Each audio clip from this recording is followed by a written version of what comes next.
எங்கு பார்த்தாலும் பாலியல் வன்கொடுமைகள்.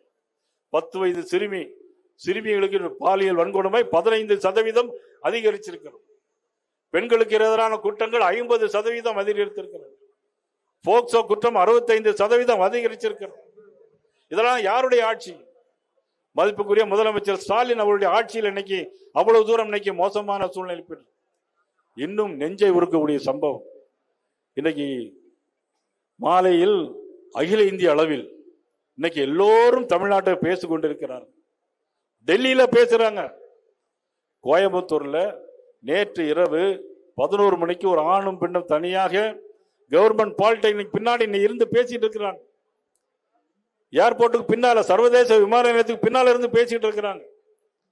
3 பேர் போதை கஞ்சாவோட வர்றாங்க. 3 பேர் வந்து அந்த ஆணை அடிச்சு போட்டுட்டு தலையில அருவாளை வச்சு வெட்டிட்டு அந்த பெண்ணை கரகரன்னு இழுத்துட்டு போய் பாலியல் தொந்தரவு காலை 4 மணி வரை பாலியல் தொந்தரவு கொடுத்திருக்காரு. எவ்வளவு பெரிய அட்டூழியம், எவ்வளவு பெரிய அநியாயம்.